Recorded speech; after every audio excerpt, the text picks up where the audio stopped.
Hello, I'm John. Back, must be 15 years ago now. I started off on a family tree that me and my grandmother was doing together. So I had my grandmother passed away when she was 96, so I had 90 years worth of history inside my nan's brain to go by. Family stories, hand-me-down stories, all sorts of stories that were passed down through generations to generations to generations. I was lucky because my nan was the oldest of her family, of her brothers and sisters, and she was the last one to pass away. So in my family, I've sort of got all the knowledge off my nan with regards to the family tree.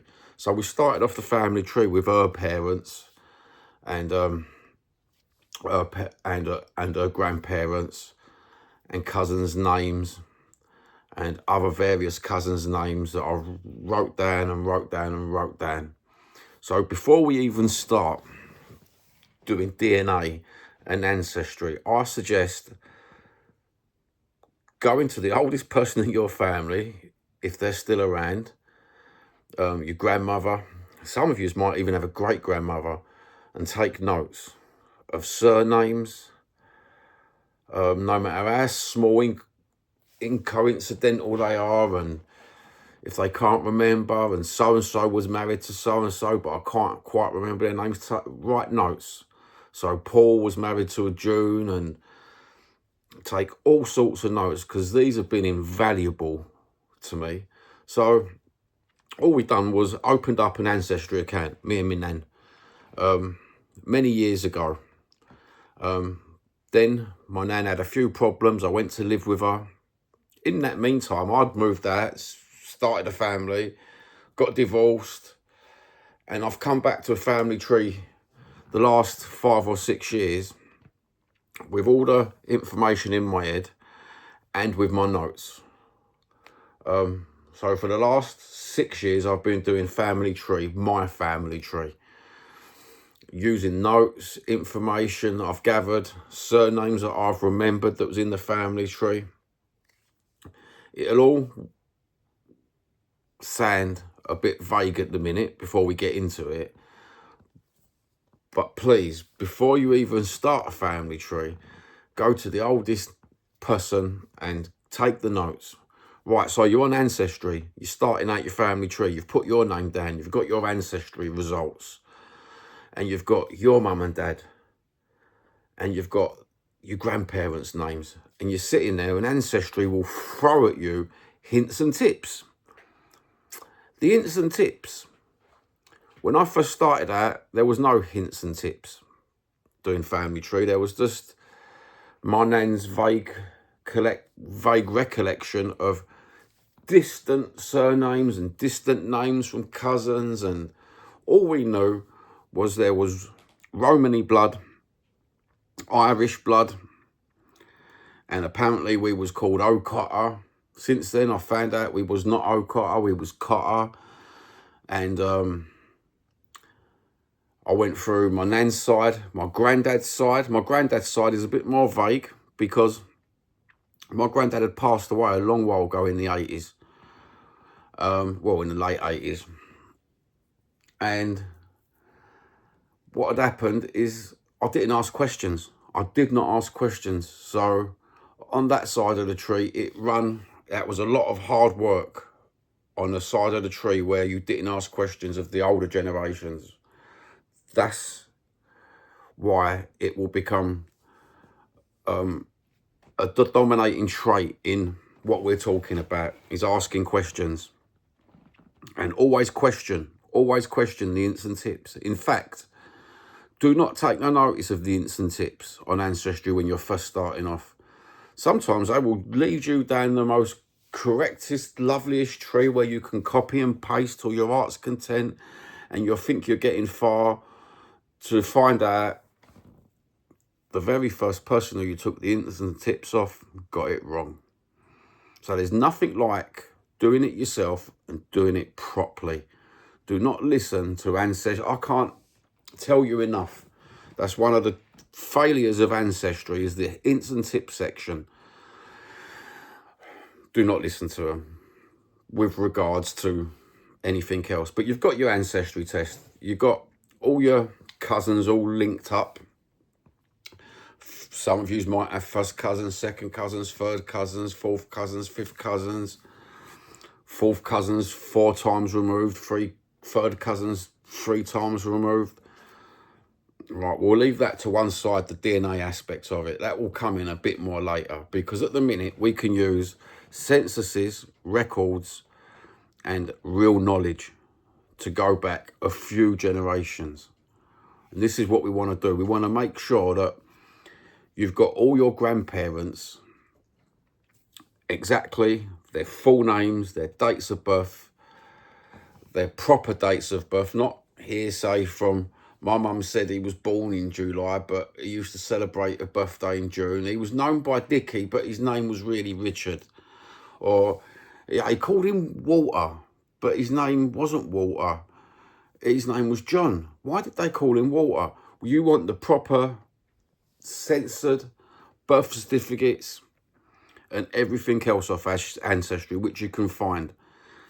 Going through Ancestry is like a minefield for people. You will start off and you will think, oh, I'll type so-and-so into it. I'll type my granddad, and you will come up with 10 John Smiths or 10 Jane Smiths. All in the same area, all in the same diocese. If you come from, if they was baptized, and you'll think to yourself, which one do I pick? Because I've got a common name. I've got a common name, James Smith and John Smith. What am I going to do? This is why you need records. This is why you've got to go by the last couple of generations' records. A lot of yous may have your nan's birth certificate, your mum's birth certificate, marriage certificate, which will say father's name on it and mother's name on it and occupation.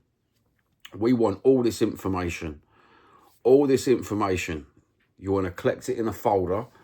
Get a good couple of paper folders where you can put your documents in and keep them nice, straight, safe. Do not go through the avenue of covering your documents. Yeah, just put them in a document holder in a plain plastic folder and keep your documents like that. If you want to plasticize them and cover them up like people do, use a photocopy and ask a shop to do it if you don't know how to do it. Sometimes you can plasticize a document and take all the information off of it. I know someone that's actually had good documents, and someone said, oh, I can put a plastic covering so you can keep them forever. They've put a plastic covering over them, and it's deleted all the information off of that one document that you can't get no more. These are all the little hints and tips we'll be going through as time goes on, including DNA. I've done 3 or 4 years now of extensively working, researching DNA on Ancestry, MyHeritage, FTDNA, all the various sites. Right. Now let's take all that, put a full stop against it. What test did you take? Did you buy a cheap MyHeritage test because it was on offer? Did you go to full whack and get an FTDNA test that's cost hundreds of pounds? Did you get an Ancestry test? Many of us go for the middle of the road, Ancestry. You can upload that into various other websites. MyHeritage, you cannot upload it into various other websites. Now it's September, it's October now, 2025. I think MyHeritage and FTDNA have a bit of a thing going on where they will tell you your haplogroup and stuff like that. Predominantly, I've done MyHeritage test and Ancestry test. Both of them come up with the ethnicities totally different. Totally different. Where does that leave you when your ethnicities are totally different? We'll get onto that in the future episodes. So just a quick introduction as well at the end of this, and we'll say goodbye for now, and hopefully we'll get some subscribers in and some comments and everything else like that, and we can work through them. It's like go trying to build a little community and help each other at the same time. All right, I'm John. I'm from London. I was born in Whitechapel. My father's Basque Spanish. My mum's Irish. Grown up in England with Romani descent. That's as far as we know. Yeah, that's as far as it went. We'll go into the ins and outs and what we find as we'll go along, because what we'll do is we'll take me as an example, because that's the family tree I predominantly do. But you can take little clippets and snippets and information and, oh, that's how you do that. That's how you find out that. That's how you... Because I've done it all before. So I thought I'd document it all and put it online. I was born Whitechapel. Didn't think nothing of my ethnicity until I used to live with my grandmother, and then I went and had a family, come back after it broke down, the relationship broke down. I've gone home and sitting there with my nan, instead of watching television, she used to talk for hours about family trees and family and cousins and this one done that and this one done that and what family stories there were. She was old-fashioned Cockney. And it was always a talking point. Always a talking point. I wonder what happened to that long-lost relative that went to Australia that my granddad used to talk about and stuff like that. I wrote all this down. I wrote it all down on bits of paper. Whatever bits of paper I could find at the time. Whether it be, my daughter used to come down for the weekends, I'd nick a few sheets out of her homework book, write them down. She used to leave a folder laying about with a drawing paper for the weekend. I used to write it all down. Some of them have been lost. Some of them went in to the old grey matter. And I took it all in and I started my family tree off. I would never have guessed how interesting doing a family tree is and how much history you will learn doing a family tree. It's quite extraordinary the way that you can go back as far as you can go back on some lines. Because what you don't realise is you think to yourself, okay, I'll go back a few different generations. You find out you've got so many sets of grandparents. Then you've got, all of a sudden, you look at your family tree and you've got 64 sets of grandparents that branch off in all different directions in history. And you think to yourself, wow. 32 sets of grandparents, what I had at one stage. It was like scratching my head. How am I going to get through this? How am I going to get through not believing the hints and tips on ancestry and going back even the deeper? Because you want to go back deeper. You want to find out if you're got Viking blood. You want to find out if you're a Native American Indian. You want to find out if your Basque ancestry have stayed in the region for all those years. You want to find out who you are, don't you?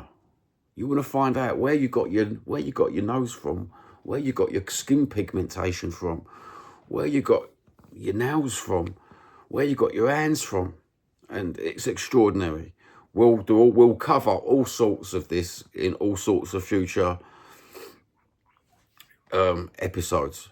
So I hope you're well, and I hope you're doing good, and I hope you find me and we can go through it one by one. This is starting in October 2025. Hopefully we can keep going and gain a bit of a role, bit of a community, and adios. And I will see you back with episode 2, where we will start off with